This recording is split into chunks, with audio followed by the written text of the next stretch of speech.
Magandang araw mga ka-abi. So for today's video, mag-update muna tayo sa mga alaga natin. Ito yung mga straight comb natin. Ayan. Ayan. Tapos may naligaw na bulik. Tagalogin pa yung bulik natin. Ayan o. Laki. Ayan na yung mga straight comb natin.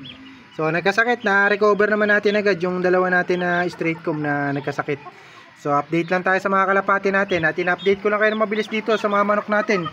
So kasama na sa update ngayon to. Susunod yung aso natin, kasama na rin sa update. Ayan. So may alaga din kasi tayong aso. Mahilig tayo sa hayop, mga kahayupan. Ayan. So bali magpapakain lang tayo ng mga kalapati natin ngayon mga ka-abi. Papakainin natin yung eto. So yung kalapati natin na to. Ayan, pakainin natin. Tapos papakainin din natin yung pinapaamo nga natin na 4 na kalapati. Ayan, pakita ko lang sa inyo. Ito yung patuka pala natin. So halo-halo yan. Ayan. So mainit ang panahon, masarap maghalo-halo. Ayan yung itsura ng patuka natin na ginagamit. So sa mga breeder yan, sa mga stock bird, saka sa mga manok, yan yung patuka na ginagamit namin. Ayan. Para may background kayo. So mura lang yan. Yung patuka natin na mura lang yan. Ayun na may itlog nila. So sana mapisa. Titingnan din natin to sa mga susunod na araw kung may similya nga yung itlog nila. Para sa ganun malaman natin kung pagpapatuloy pa natin yung itlog nila o papipisa natin. Kasi kapag walang similya kasi mga ka-abi itlog, so sayang yung panahon na hihintayin nyo. So usually pag ganyan mga ka-abi, 20 days mahigit bago nila hindi nga upuan o kumbaga alisan nila yun. Halimbawa hindi na walang similya yung itlog na yun, so 20 days nilang uupuan yan kasi hindi naman nila alam kung may similya o wala yan eh. So after 20 days, kung minsan mahigit 20 days pa mga ka-abi, nun lang nila aalisan yan o hindi na nga pipisain. So nun yun lang malalaman. So kailangan gawin nyo, mag-lighting nga kayo. So yung ginagamit nga yung flashlight sa itlog ng kalapati tuwing madilim nga mga kahabi. Ayan. So update na tayo dito sa mga young bird natin na pinapaamo para mabilis lang yung ating update ngayon. So ito mga kahabi, yung young bird natin na pinapaamo, no? Nakita nyo naman siguro, effective yung pagpapaamo natin at wala pa tayong patuka sa kamay. Lumalapit na nga yung mga kalapati natin. So ganyan lang magpaamo ng kalapati, medyo gugutumin nyo lang sa una. Ayan. So ito yung minarkahan natin. Ayan, naglagay tayo ng clip ring. So bali ang lalagyan lang natin ng clip ring ngayon mga kahabi, yung mga stock bird natin. Hindi na tayo maglalagay ng clip ring sa mga panglaban, saka lang natin lalagyan ng clip ring kapag nakatapos na nga ng race. So gagamitin na natin na breeder para alam natin mga kabi, kapag kasi nilagyan natin pati yung mga panglaban, matre-trace pa ng mga nang dadagit saka ng bibihag yung mga kalapati natin. So alam nyo naman, updated tayo lagi dito sa loop natin kung ano yung linyada ng mga kalapati natin. So kapag nabihag nila o kaya mga taga dito rin sa amin na nanonood nga lagi ng video natin, kapag nakita baka pag-interesan. So hindi ko naman sinasabi na pag-iinteresan o masasama ugali, pero hindi kasi minsan maiwasan sa tao kung minsan nag-i-interest ng hindi sa kanila.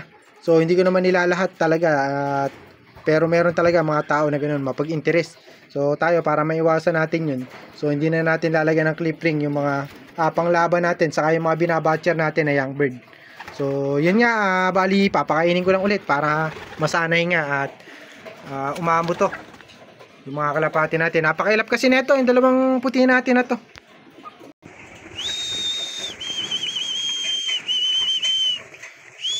Ayan. So ayan yung patuka natin. Ganun pa rin katulad nung dati. Ganyan lang ginagawa ko. Tapos pwede nyong ganyan na yun, sabikin yung kalapati para umamo ng masyado. Ganyan yung gagawin nyo. So may pagkain kayo sa kamay, sasarado nyo yung kamay nyo para yan, no? So masasana yung kalapati nyo sa inyo at hindi na nga iilap yan. Ayan, kinalaunan. Ayan, nag-aagawan. Yan ang mga maganda sa kalapati na tinuturuan mga kabi. wala mapaamo nyo. Ayan. So tapos ang ginagawa ko rito mga ka-abi, sinasanay ko na rin pumasok kasi pinapakawalan ko tong dalawang puti. So itong dalawang puti na to, gagamitin nga natin to sa kasal.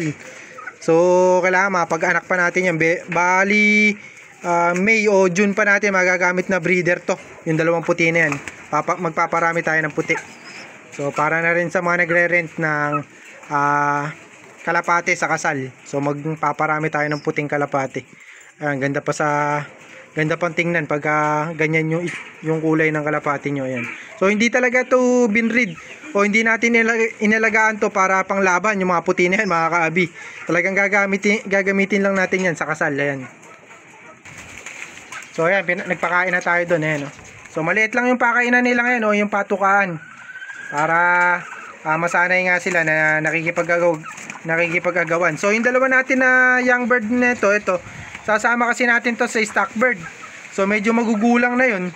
Baka hindi sila makakain kapag hindi nga sanay na makipag-agawan. Kaya ganito ginawa ko, sinasanay nga natin sila. Yan. So kunin natin to para medyo sanay pa rin sa atin.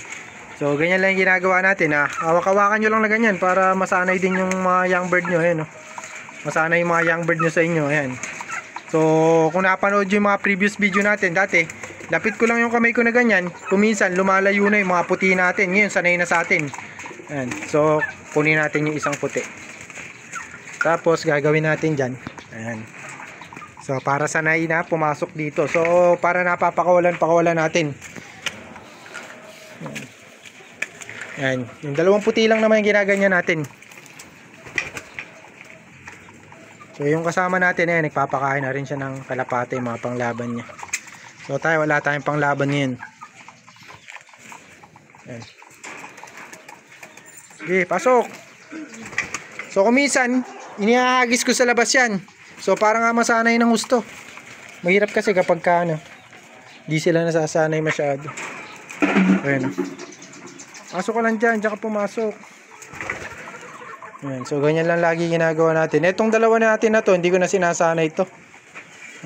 Maamo naman So pinaamo lang natin para sanay sa atin. So ganyan lang ginawa natin.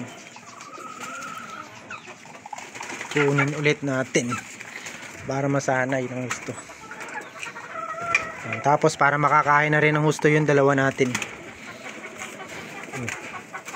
Ganyan lang, paulit-ulit lang yan mga kabi. Ganyan lang magsanay ng trapping, saka umamo yung kalapati nyo sa inyo.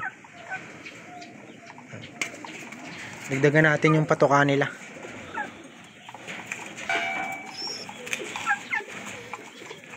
Ayan, dinagdagan ko na yung patuka nila. So hanggang dito na lang mga kabi yung video natin. At nag-update lang tayo sa mga alaga natin.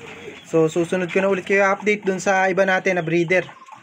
At wala namang bago ngayon. So ito lang yung in-update ko sa inyo. So para may upload tayo. So happy flying sa inyo. God bless.